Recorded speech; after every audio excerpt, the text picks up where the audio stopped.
everyone, welcome to another episode of Wine Wednesdays, here from Epic Production Stages and Expendables Plus Inc. My name is Marie. This is my co-host. Hello, I'm Vincent. And this week we have an awesome episode. We're celebrating Thanksgiving. Yay, yum. We're gonna Can't eat. wait. Thanksgiving is a big celebration for many of us here in the United States. How are you going to be celebrating Thanksgiving? I haven't really made plans yet. I'm assuming I'll be hanging out with friends. And I'm assuming you'll be eating a lot of this food? I'll try my best to eat as much as I can, but... No diets allowed on Thanksgiving. But we're going to have a lot of fun giving you some facts, some personal facts that we have learned from our investigation and reading so much about Thanksgiving because it's a fun holiday for a lot of us. So Marie, the first Thanksgiving was held in the autumn of 1621, and it included 50 pilgrims and 90 Native Americans and lasted 3 days. 3 days of eating for Thanksgiving?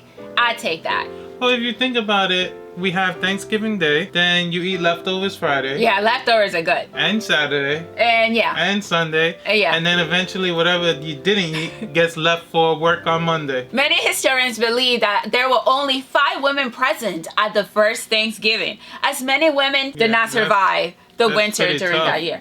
It is kind of like, how can I say, very disturbing. There were that little women left. Yeah, and not only that, I can imagine how much more terrible the food was, because not being like anything with gender, but my mom makes really good cooking. Usually women do really good cooking. I enjoy their cooking. That's true. Women are better at cooking. To have just all men doing cooking. Plus, we're Spanish. I don't know about that We one. season extra when it comes to the turkey. Thanksgiving did not become a national holiday until over 200 years after its original holiday celebration of Thanksgiving. Allie, the woman who created the classic song Mary Had a Little Lamb. Yeah, wow. She actually is the one who convinced President Lincoln to make Thanksgiving a national holiday. She wrote to him over 17 times campaigning for this to be a holiday. 17 years? Yeah, for 17 years. That's a very long time. How many Thanksgiving went by? 17 Thanksgiving before they actually made it a one-date calendar. So imagine having a year without Thanksgiving. Like, what do you look forward to as far as food-wise goes? That's like the one time of the year you would like enjoy to like actually eat food, and it's about the food. Do you know that also, although Thanksgiving for us is on a Thursday, every fourth Thursday on November, there are other places around the world who get to celebrate Thanksgiving. Our counterparts in the North, Canada, gets to celebrate their Thanksgiving second Monday of October every year. And it was started, just like here are pilgrims, from immigrants the French immigrants that migrated into Canada. I didn't know that at all. In the tradition of the first Thanksgiving ever, we don't really have a turkey here. Yes, we do. It's a turkey. It's a turkey. It took 5 minutes to make that turkey. The first Thanksgiving did not have turkey on the menu. No, it did not. Historians believe that they served deer, venison, duck, geese, oysters, lobsters, eel, and fish. Not for nothing, but with that long list on the menu, that must have been some awesome Thanksgiving without the turkey. And they didn't really have mashed potatoes. That wasn't really a thing. They had yams and corn. They didn't have pumpkin pie, but they did have pumpkins. Yeah. So it wasn't as festive as traditional Thanksgiving as we know it as today. And due to the elements that they lived in and the conditions that they lived in, we have so much luxury of actually being able to cook all of this and buy all of this at a supermarket if we don't want to cook it. Yeah, it makes it a lot more But for them, it it took them days, sometimes weeks, to actually prepare such a big meal for a large group of people because they had to do it outdoors in the coal fire and to gather all the fruits and everything. Everything was winded up being a community thing because everyone had to go to these fields to pick. Most of the time it was a celebration of religion,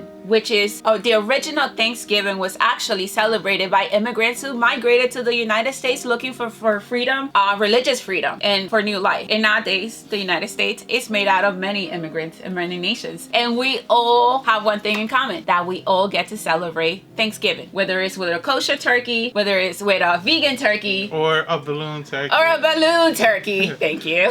And it is about a celebration of freedom, about giving thanks. But people who are generally not from the States, that wind up living in America usually celebrate the tradition of Thanksgiving because it's a lot about just the coming together as well as it is the history behind it. Coming from an immigrant country, me myself being an immigrant, I remember the first thing that when I first got here at the age of 9, it was like my whole family is getting ready for Thanksgiving. And they're South Americans. We don't celebrate that down there. So it's pretty much and festive and really, really nice to know that everyone who sets foot in the United States actually gets to celebrate Thanksgiving. So let's continue with the facts. In that note, with the celebration of Thanksgiving, we do have in New York the Macy's Thanksgiving Day Parade. Oh, yes. I personally never have been to it because I'm not a big fan of crowds, but I do have friends and family that do go to this event every year, and they do love it, and it is a tradition in that sense for them as well. It is cool to watch it on TV though and see all the nice huge and toasty balloons while you're smelling the turkey being cooked.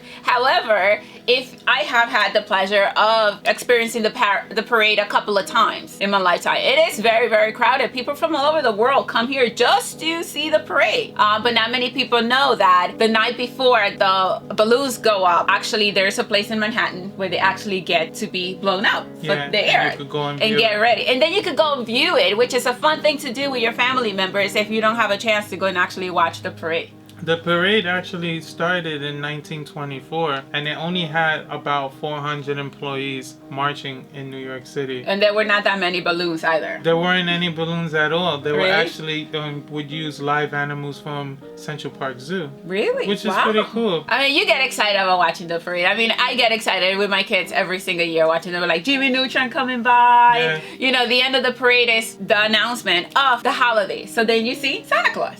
Right? He closes out the parade and that's it. Starting of the holiday season. To keep the celebration going, Benjamin Franklin wanted the turkey to be the national bird and not the eagle as we have it in our days. That's pretty weird. Imagine how gobble gobble patriotic we are, especially with that American eagle, because it's very like predatory looking and tough. Can't be intimidating with a fat bird on your symbol. Like that's really bad. Thank God that one didn't go through. So Americans eat 46 million turkeys each Thanksgiving. Can you imagine how much turkey that is? That's like a genocide. Oh my God. Oh, for any person who loves turkey, oh my God, that's a lot of turkeys. But we get to enjoy it. I love turkey. I'm sorry. I look forward to those 4 days of Thanksgiving to eat turkey. I do have a fun fact for you. Male turkeys are the only turkeys that actually make the noise of the gobble gobble. The female turkeys don't. Really? Yeah. I guess it's could be considered like a mating call for them. Probably. I mean, maybe a call for help. I'm gonna get killed and eaten in a few minutes. Imagine you're going on a date and the way the guy picks you up, they go gobble gobble. Oh God, no. The heaviest turkey on record, according to Guinness Book of Records, weighs about 86 pounds. That's the size of a child. Yeah, that's intense. 86 pounds is a big, big turkey. Turkeyzilla. Right. Californians consume the most turkey in the U.S. on Thanksgiving Day, while turkeys can run 20 miles per hour. But domesticated turkeys that are bred are heavier and cannot run as fast as wild turkeys. I think I know why is that. Why? Because they sit at home and don't run and don't exercise?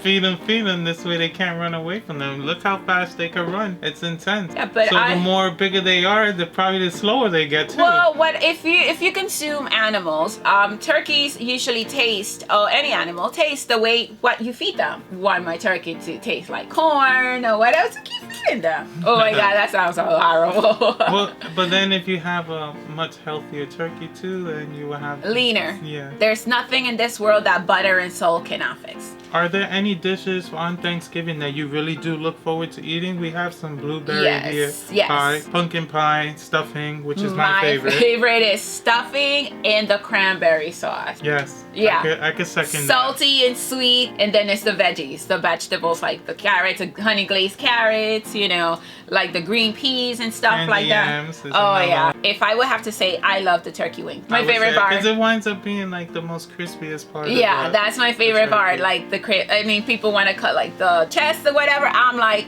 The wings. The wings are my Poor favorite. turkeys, they have a hard time this year, and we're talking about eating them on video here. But as much fun as we're going to have eating our meal, I hope that everyone gets to have a good time. But there's also one thing that people tend to forget, that for Thanksgiving, a lot of people go out to volunteer at the shelters. Yes. To feed the homeless. And that is one thing that I know. I grew up in a family that my parents used to do that at church. And I also know people that whatever's left over, Yeah. they actually take to the shelters as well to feed the homeless. And also, do not forget to check on your neighbors, your elderly neighbors, as some of them do not have family members that come around, and or possibly invite them over as well. And your friends. There's a lot of people that do not have the money or the finances to actually go back home and travel.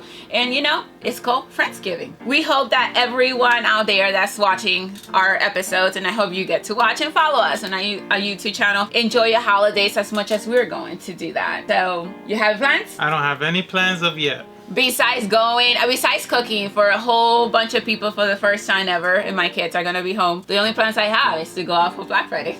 Yeah, Black Friday is definitely You eat and something then you look go forward work to. out or run into Black Friday. It's like now you eat and then burn everything you ate for Black Friday. Yeah. So don't forget to have your wine as much as we also get to enjoy it here. So we have come to the end of our episodes, and we're going to wish everyone a happy Thanksgiving. Happy Thanksgiving. From here, the crew are Expendables Plus Inc. and Epic Production Stages, and our Wine Wednesdays, and all the co-hosts that cannot be here today. Do not forget to share, like, subscribe to our YouTube channel. Also follow us on Instagram, Facebook, and Twitter. Till next time, enjoy your Thanksgiving with your loved ones, family members, friends. Have some wine. We'll see you soon for the next holiday episodes. Bye. Bye.